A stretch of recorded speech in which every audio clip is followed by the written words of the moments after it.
Gift under Transfer of Property Act 1882. What is a gift?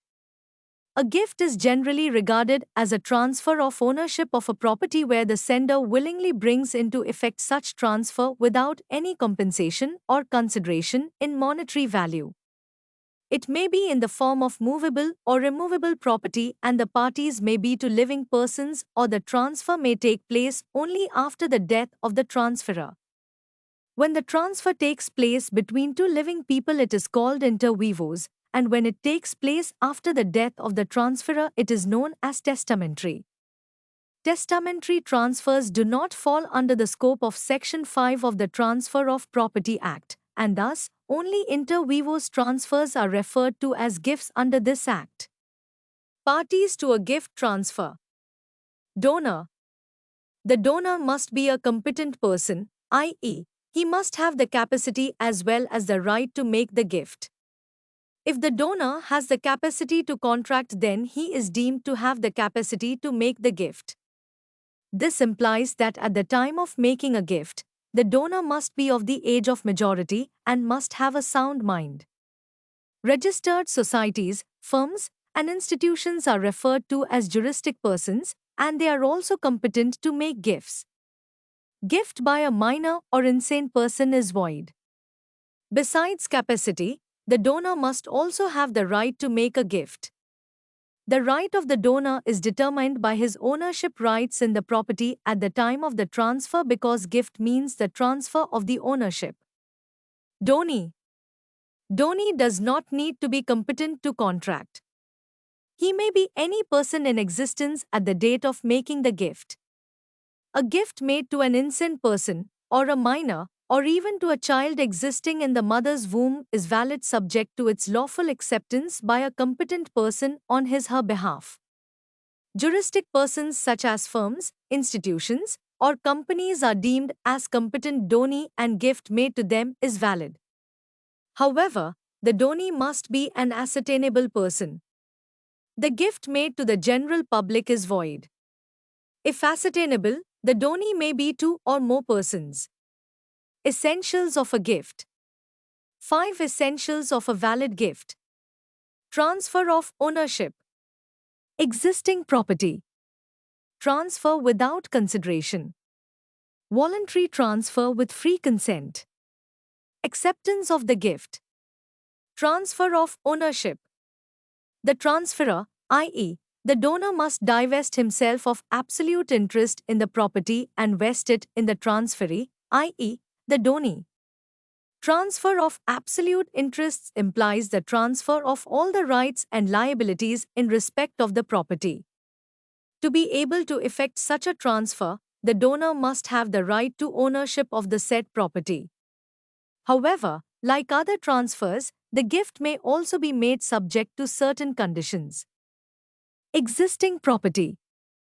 The property, which is the subject matter of the gift, may be of any kind, movable, immovable, tangible, or intangible, but it must be in existence at the time of making a gift, and it must be transferable within the meaning of Section 5 of the Transfer of Property Act. The property, which is the subject matter of the gift, may be of any kind, movable, immovable, tangible, or intangible, but it must be in existence at the time of making a gift, and it must be transferable within the meaning of Section 5 of the Transfer of Property Act.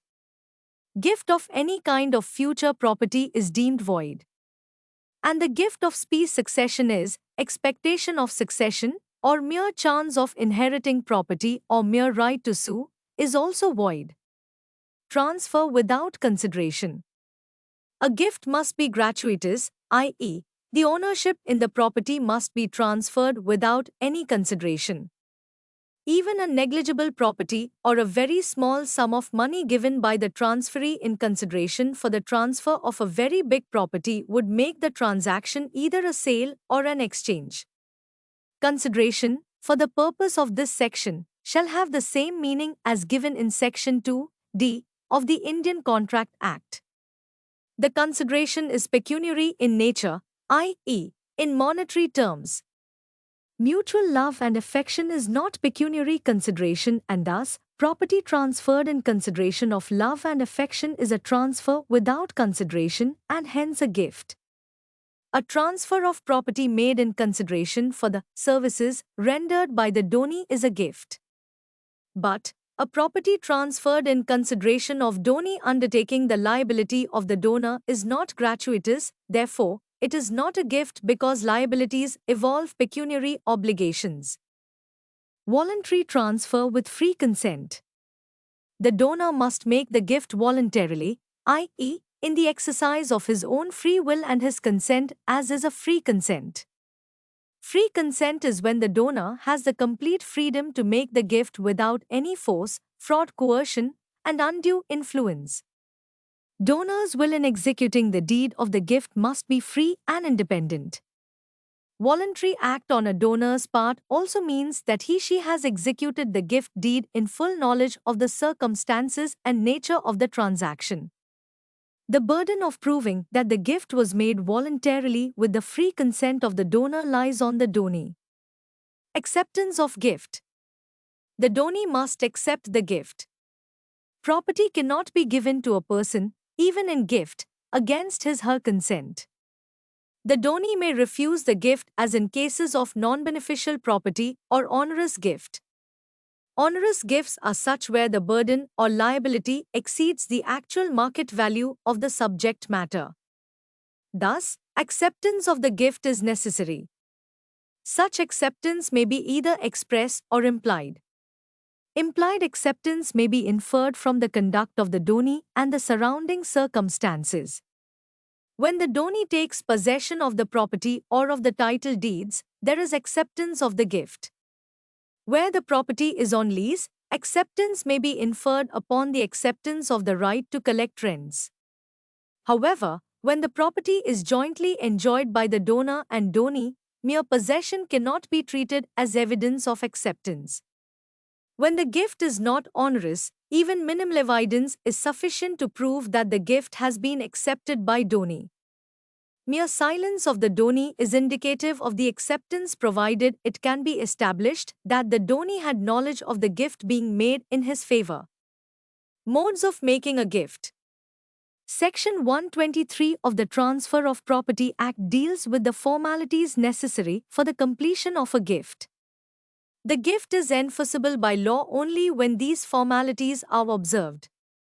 This section lays down two modes for effecting a gift depending upon the nature of the property. For the gift of immovable property, registration is necessary. In case the property is movable, it may be transferred by the delivery of possession. Mode of transfer of various types of properties are immovable properties.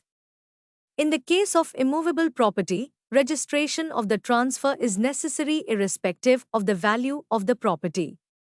Registration of a document, including gift deed, implies that the transaction is in writing, signed by the executant, donor, attested by two competent persons and duly stamped before the registration formalities are officially completed. In the case of immovable property, registration of the transfer is necessary irrespective of the value of the property. Registration of a document, including gift deed, implies that the transaction is in writing, signed by the executant, donor, attested by two competent persons and duly stamped before the registration formalities are officially completed. In the case of Gumtibai v. Mattulal, it was held by the Supreme Court that in the absence of written instrument executed by the donor, attestation by two witnesses, registration of the instrument and acceptance thereof by the donee, the gift of immovable property is incomplete. Movable properties. In the case of movable properties, it may be completed by the delivery of possession. Registration in such cases is optional. The gift of a movable property effected by delivery of possession is valid, irrespective of the valuation of the property. The mode of delivering the property depends upon the nature of the property. The only things necessary are the transfer of the title and possession in favor of the donee. Anything which the parties agree to consider as delivery may be done to deliver the goods or which has the effect of putting the property in the possession of the transferee may be considered as a delivery. Actionable claims. Actionable claims are defined under Section 3 of the Transfer of Property Act. It may be unsecured money debts or right to claim movables not in possession of the claimant. Actionable claims are beneficial interests in movable. They are thus intangible movable properties.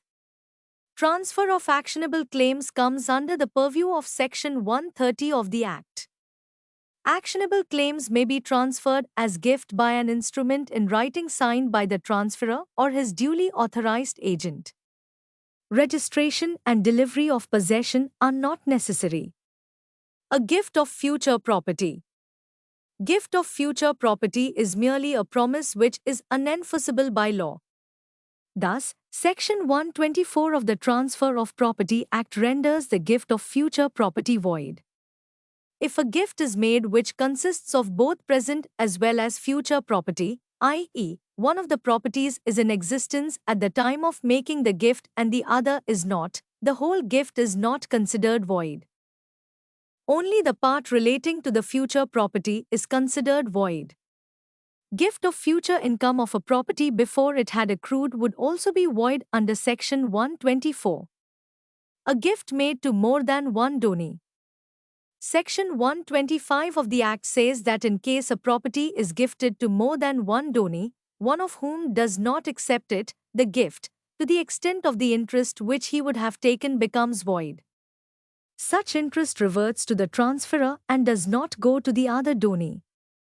A gift made to two donees jointly with the right of survivorship is valid, and upon the death of one, the surviving donee takes the whole. Revocation of gifts. Section 126 of the Act provides the legal provisions which must be followed in case of a conditional gift. The donor may make a gift subject to certain conditions of it being suspended or revoked, and these conditions must adhere to the provisions of Section 126. This section lays down two modes of revocation of gifts, and a gift may only be revoked on these grounds. Revocation by mutual agreement. Where the donor and the donee mutually agree that the gift shall be suspended or revoked upon the happening of an event not dependent on the will of the donor, it is called a gift subject to a condition laid down by mutual agreement.